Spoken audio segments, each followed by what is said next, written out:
Friends, welcome back to our YouTube channel GK with me. तो आज के इस वीडियो में हम पढ़ना स्टार्ट करने वाले हैं टीचिंग एप्टीट्यूड के बारे में। ये हमारी टीचिंग एप्टीट्यूड के क्वेश्चन आंसर की 7th सीरीज़ है और इससे पहले मैं आपको 6 क्लासेस क्वेश्चन आंसर सीरीज़ की करवा चुकी हूँ। और एक बात और मैं आपको बता देती हूँ, कमेंट सेक्शन में बच्चे पूछते रहते हैं कि आप इसकी थ्योरी और करा दीजिए। मैंने सभी टॉपिक्स की थ्योरी करा रखी है और प्लेलिस्ट में ऐड है। जिसने भी नहीं देखी है वो टीचिंग एप्टीट्यूड के नाम से आपको एक प्लेलिस्ट मिल जाएगी, वहाँ पर जाकर आप चेक कर सकते हैं। वहाँ पर आपको ऑलरेडी बहुत सारी क्लासेस देखने को मिलने वाली हैं। ठीक है, ये सिर्फ हमारी प्रैक्टिस सीरीज़ है, प्रैक्टिस क्लासेस है, तो आप इसको क्वेश्चन आंसर सीरीज़ को भी देख सकते हैं। ये आपके लिए इक्वली यूजफुल रहेगी। फिर चाहे आप चंडीगढ़ के किसी भी एग्ज़ाम की तैयारी कर रहे हो, चाहे आप पीआरटी की तैयारी कर रहे हैं, चाहे एनटीटी की, टीजीटी की, पीजीटी की, किसी भी एग्ज़ाम की तैयारी कर रहे हैं, चाहे फिर वो DSSS भी है, सभी के पॉइंट ऑफ व्यू से आपकी ये क्लासेस इंपॉर्टेंट रहने वाली हैं। और अगर आपको इसका PDF चाहिए है तो आप हमारा टेलीग्राम चैनल ज्वाइन कर सकते हैं। वहाँ पर मैं सारी PDF शेयर कर दूंगी जो भी हमारी क्वेश्चन आंसर सीरीज़ की हैं। तो अब हम स्टार्ट कर देते हैं आज की क्लास का हमारा फर्स्ट क्वेश्चन। सबसे पहला क्वेश्चन यहाँ पर लिखा गया है, कक्षा शिक्षण में ICT प्रयोग करते समय, यानी कि जब हम क्लास में टीच कर रहे हैं, बच्चों को पढ़ा रहे हैं, तो हम ICT का यूज़ करते हैं। और देखो ICT बेस्ड टीचिंग आपके सिलेबस में भी दी गई है, तो इस तरीके के क्वेश्चन पूछे जाने के चांसेस ज़्यादा रहने वाले हैं। तो जब हम क्लास टीचिंग करते हैं, क्लास टीचिंग में ICT प्रयोग करते समय हमें या इसमें से कौन से पॉइंट्स ध्यान में रखने होते हैं। मतलब ICT करते समय अध्यापक की आवश्यकता नहीं रहती है, अध्यापक का कार्य अधिक हो जाता है, अध्यापक की भूमिका समन्वयक यानी कि कोऑर्डिनेटर की तरीके से रहती है, या अध्यापक वहाँ पर सेंट्रल हो जाता है। ठीक है, तो अगर हम इसके राइट आंसर की बात करते हैं तो इसका ऑप्शन नंबर 3 जो है वो राइट आंसर होगा। यहाँ पर अध्यापक जो है वो किसकी तरह काम करता है, कोऑर्डिनेटर की तरह काम करेगा। यानी कि अध्यापक की जो भूमिका है वो किसकी तरह रहने वाली है, कोऑर्डिनेटर की तरह रहने वाली है। ICT शिक्षा का दृष्टिकोण है जो सूचना वितरण में सहायता सुविधा के लिए ICT का उपयोग करता है। ठीक है, यानी कि ICT जो है वो किसका दृष्टिकोण, एक पहलू है, एजुकेशन का इंपॉर्टेंट व्यू हम कह सकते हैं, जो सूचना वितरण में क्या करता है, यानी कि हमें कोई भी इंफॉर्मेशन देनी है, कोई हमें सुधार करना है, तो उसके लिए ICT यूज़ किया जाता है। जैसे ये टेक्नोलॉजी है, टेक्नोलॉजी जो है इसके उपयोग के माध्यम से अध्यापक की भूमिका पारंपरिक ज्ञान प्रदाता की भूमिका से सुविधाकर्ता की हो जाती है। यानी कि जैसे हम पहले टीचर को एक ट्रेडिशनल टीचर के रूप में देखते थे, यहाँ पर टीचर जो है वो फैसिलिटेटर का काम करता है, यानी कि एक सुविधाकर्ता की तरह काम करता है, जो छात्र के अधिगम की प्रक्रियाओं का मार्गदर्शन करता है। और क्या करता है, यहाँ पर जो बच्चा है, बच्चे की जो लर्निंग है, लर्निंग की जो प्रोसेस है उसको क्या करता है, गाइड करता है, मार्गदर्शन करता है, और उनके साथ सहयोगात्मक समस्या समाधान में क्या लेता है, भाग लेता है। ठीक है, आई होप ये क्वेश्चन आपको समझ में आ गया होगा कि कक्षा में ICT का प्रयोग करते समय एक अध्यापक की भूमिका कोऑर्डिनेटर की भूमिका के रूप में रहेगी। ठीक है, आ गया समझ में ये क्वेश्चन। इसके बाद हम क्वेश्चन नंबर 2 पढ़ लेते हैं। कक्षा को अनुशासित करने का मुख्य लक्ष्य डैश विकसित करना है। आपने देखा होगा आपके जो क्लासरूम्स होते हैं वो डिसिप्लिन होते हैं, यानी कि आप उन्हें अनुशासित रूप में रहने के लिए बोलते हैं। तो वो क्यों होता है, पठन पाठन का अनुकूल वातावरण बनाना, यानी कि पढ़ने के लिए आप ऐसा वातावरण बनाते हैं तभी बच्चों को डिसिप्लिन में रखते हैं, या विद्यार्थियों का उचित वातावरण होना चाहिए, कक्षा में शांति बनी रहे इसीलिए आप उन्हें अनुशासन में रखते हैं, या बच्चों में सेल्फ डिसिप्लिन की भावना उत्पन्न हो। तो इसका राइट आंसर हो जाएगा ऑप्शन नंबर D कि जो विद्यार्थी है उनमें क्या हो, आत्म अनुशासन हो, यानी कि सेल्फ वो क्या हो, डिसिप्लिन हो। शिक्षण अधिगम प्रक्रिया के दौरान छात्रों को सक्रिय, अनुशासित, सतर्क, सहभागी बनाए रखने में शिक्षक जिम्मेदार है। इन सब के लिए शिक्षक छात्रों को प्रेरित करेगा ताकि वे आत्म अनुशासित रहें, यानी कि सेल्फ डिसिप्लिन में रहें, और कक्षा की जो एक्टिविटीज़ हैं उसमें क्या करें, सक्रिय रूप से पार्टिसिपेट करें, यानी कि एक्टिव पार्टिसिपेशन रहे उनका। जो भी टीचर पढ़ा रहा है उसको अच्छे से पढ़े, एक्टिव पार्टिसिपेंट की तरह वहाँ पर बैठे। छात्र अपने स्वयं के उद्देश्य और दूसरों की जरूरतों के अनुकूल स्वयं के व्यवहार को विनियमित करता है। इसके बाद हमारा नेक्स्ट पॉइंट है, और ये क्वेश्चन आपका यहाँ पर खत्म हो जाता है। तो ये भी आपका इंपॉर्टेंट क्वेश्चन है, कक्षा को अनुशासित करने का लक्ष्य क्या होगा, बच्चों में आत्म अनुशासन विकसित करना। इसके बाद हमारा क्वेश्चन नंबर 3 है, आपने देखा होगा जैसे स्कूल होते हैं, स्कूल में क्या करती है टीचर, बच्चों की सीट्स को बदलती रहती है, तो उसके पीछे उनका क्या कारण होता है। तो यहाँ पर मैंने ये थर्ड क्वेश्चन लिखा है, कक्षा में छात्रों की सीटें बदलने से क्या लाभ है। यह सामाजिक अंतःक्रिया और संवेगात्मक बंधन को बढ़ावा देता है। इसके बाद नेक्स्ट पॉइंट है हमारा, बच्चा कक्षा में हीन भावना महसूस नहीं करता।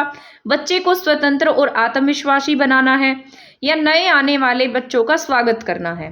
तो इसका राइट आंसर होगा, ये क्या है, सामाजिक अंतःक्रिया है और संवेगात्मक बंधन को बढ़ावा देता है। ठीक है, तो ये आपका हो जाता है यहाँ पर right answer option number A. इसके बारे में हम जान लेते हैं। एक कक्ष की स्थिति में शिक्षण अधिगम के दौरान शिक्षक सामूहिक कार्य, स्व अध्ययन और अन्य गतिविधियों के संचालन को सुविधाजनक बनाने के लिए छात्रों के बैठने की व्यवस्था करते हैं। यह सामाजिक कौशल जैसे कि दूसरों के सहयोग से काम करने को विकसित करने में मदद करता है। तो ये हो जाता है आपका, ये इसकी एक्सप्लेनेशन थी इस क्वेश्चन की, कि जैसे कक्ष की स्थिति है वहाँ शिक्षण अधिगम यानी कि जैसे हम सिखा रहे हैं, टीचिंग लर्निंग प्रोसेस है, उसके दौरान शिक्षक सामूहिक कार्य कराता है या बच्चे खुद से पढ़ते हैं या अन्य कोई भी एक्टिविटी हो रही है उसको सुविधाजनक बनाने के लिए छात्रों के बैठने की क्या करते हैं हम, व्यवस्था करते हैं। और ये सामाजिक कौशल कैसे होता है, जैसे दूसरों के सहयोग से काम करने की भावना भी इसमें विकसित होगी, इसीलिए टीचर क्या करता है, बच्चों की सीट बदलता रहता है। इसके बाद हमारा नेक्स्ट पॉइंट है, क्या शैक्षिक और निर्देश परक उद्देश्यों को शिक्षा प्रदान करते हैं। निर्देश परक मतलब इंस्ट्रक्शनल ऑब्जेक्टिव्स। ठीक है, तो इनमें से कौन से ऐसे जो शैक्षिक और निर्देश परक उद्देश्य हैं जो दिशा प्रदान करते हैं, पाठ्य चर्चा योजना, सह पाठ्य चर्चा या शैक्षिक उद्देश्य। तो इसका राइट आंसर होने वाला है पाठ्य चर्चा योजना और सह पाठ्य चर्चा। ठीक है, इसके बाद हमारा नेक्स्ट क्वेश्चन है, मोस्ट इंपॉर्टेंट क्वेश्चन है ये, ईसीसीई में से क्वेश्चन आता ही आता है, चाहे फिर आप कोई भी एग्जाम दे रहे हो, चाहे अब उसमें एनटीटी का एग्जाम है, चाहे टीजीटी का एग्जाम है, टीजीटी में भी ईसीसीई से क्वेश्चन पूछे जाते हैं, क्योंकि आपको पता है आपकी न्यू एजुकेशन पॉलिसी में इसके बारे में मेंशन किया गया है। तो ईसीसीई के लिए राष्ट्रीय पाठ्य चर्चा और शैक्षणिक ढांचा किसके द्वारा विकसित किया गया है। सबसे पहले तो आपको ईसीसीई के बारे में पता होना चाहिए। इसका मतलब होता है early childhood care and education. तो ये जो शैक्षिक ढांचा है ये किसके द्वारा विकसित किया गया है, एनसीईआरटी के द्वारा, आरसीआई के द्वारा, यूजीसी के द्वारा या एनसीटीई के द्वारा। तो इसका राइट आंसर क्या रहने वाला है, एनसीईआरटी के द्वारा। ठीक है, 8 वर्ष की आयु तक के बच्चों के लिए बचपन की शिक्षा के लिए राष्ट्रीय पाठ्य चर्चा और शैक्षणिक ढांचा एनसीईआरटी के द्वारा विकसित किया गया है। आपको पता है इसे 2 स्टेजेस में डिवाइड किया गया, एक 0 से 3 है और एक 3 से 8 है। अब यहाँ पर अगर हम ईसीसी की उद्देश्य की बात करते हैं, किसका क्या उद्देश्य है, तो शारीरिक और कौशल विकास, संज्ञानात्मक विकास, सामाजिक और भावनात्मक विकास, नैतिक सांस्कृतिक विकास, संचार, प्रारंभिक भाषा, साक्षरता, संख्यात्मकता क्षेत्र में बेहतर परिणाम प्राप्त करना। यानी कि एक तरीके से होलिस्टिक डेवलपमेंट की बात करता है, ऑल ओवर डेवलपमेंट की बात कर रहा है यहाँ पर। जैसे ईसीसी में आपको पता है बच्चे का शारीरिक विकास करना, स्किल्स डेवलप करना, उसके कॉग्निटिव डेवलपमेंट करना, इमोशनल डेवलप करना, कल्चरल तरीके से डेवलप करना। ठीक है, साथ साथ उसमें आपको पता है स्टेजेस में हम बच्चे को FLN वगैरह के बारे में भी सिखा देते हैं।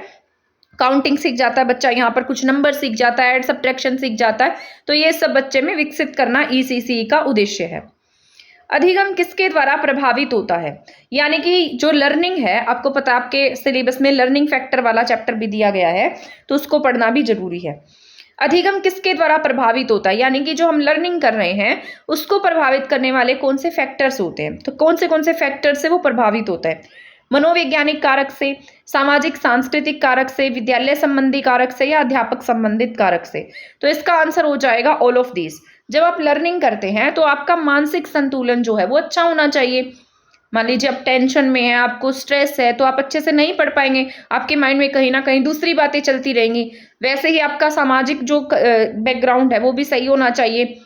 ये नहीं है कि आप स्कूल जा रहे हैं और आपको गली में ही 4 लोग ताना मार देते हैं, या आप कहीं पढ़ने जा रहे हैं कहीं, तो फिर ये क्या होते हैं, सामाजिक फैक्टर होते हैं। विद्यालय संबंधित, यानी कि आप विद्यालय में जाते हैं, वहाँ पर अच्छे क्लासरूम नहीं है, बोर्ड आपको अच्छे से नहीं दिखाई देता, आपका स्कूल जंगली एरिया में है, या आपको आने जाने में प्रॉब्लम होती है, तो ये विद्यालय संबंधित कारक है। अध्यापक से संबंधित कारक की बात करेंगे तो अध्यापक का स्वास्थ्य भी अच्छा होना चाहिए, आपको पता है।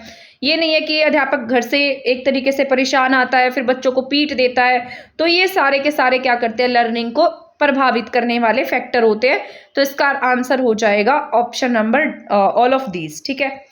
इसके बाद निम्न में से कौन सा कक्षा में अधिगम को प्रभावित करने वाला मनोवैज्ञानिक कारक है। अब यहाँ पर किसकी बात हो जाती है, मनोवैज्ञानिक कारक इसमें से कौन से हैं, स्वास्थ्य, आयु, जेंडर, परिपक्वता का स्तर, या फिर अभिप्रेरणात्मक संवेगात्मक अवस्था, या विषय वस्तु की अर्थपूर्णता। तो इसका राइट आंसर रहने वाला है हमारा ऑप्शन नंबर 3, ठीक है।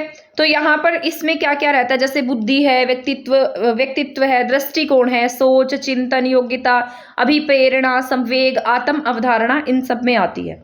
इसके बाद हमारा क्वेश्चन नंबर 8 है, शिक्षक और संस्था प्रधान एक दूसरे के क्या होते हैं, ठीक है। तो एक दूसरे के क्या होंगे, प्रतिस्पर्धी होते हैं, मित्र होते हैं, सहयोगी होते हैं, या विरोधी होते हैं। तो इसका आंसर रहने वाला है ऑप्शन नंबर सी, सहयोगी होते हैं। शिक्षक और संस्था प्रधान दोनों ही विद्यार्थी के विकास के लिए काम करते हैं। शिक्षक और संस्था प्रधान वित्तीय अनुदान प्रदान करने और उसका उपयोग करने के लिए विद्यालय का वार्षिक बजट तैयार करते हैं। इसके बाद हमारा ये नेक्स्ट क्वेश्चन है, ये इंपॉर्टेंट है। जैसे प्रॉब्लम सॉल्विंग मेथड होता है, तो समस्या समाधान विधि में समस्या डैश के अनुसार होनी चाहिए।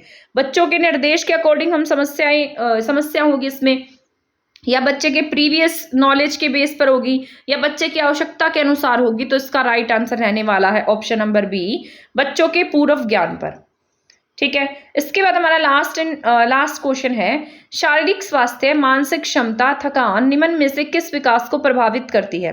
यानी कि आप शारीरिक रूप से क्या हैं, अस्वस्थ हैं, इसके साथ साथ मानसिक रूप से अस्वस्थ है, थकान महसूस कर रहे हैं, तो इसके लिए कौन सा फैक्टर जिम्मेदार है, सामाजिक फैक्टर, शारीरिक फैक्टर, संवेगात्मक, या मनोविज्ञानात्मक। तो इसका राइट आंसर रहने वाला है संवेगात्मक। जैसे चिंता है, तनाव है, थकान है, ये सभी किसके पहलू होते हैं, भावनात्मक विकास को प्रभावित करते हैं, और थकान का भावनाओं पर सीधा असर होता है, और उससे आपकी शारीरिक जो हेल्थ है वो भी बिगड़ जाती है। तो ये थी आज की हमारी क्लास 10 क्वेश्चन सीरीज वाली।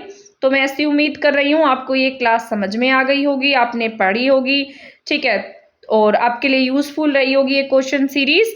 तो अब हम मिलने वाले हैं नेक्स्ट क्लास में, हमारे नेक्स्ट इसी तरीके से किसी टॉपिक के साथ।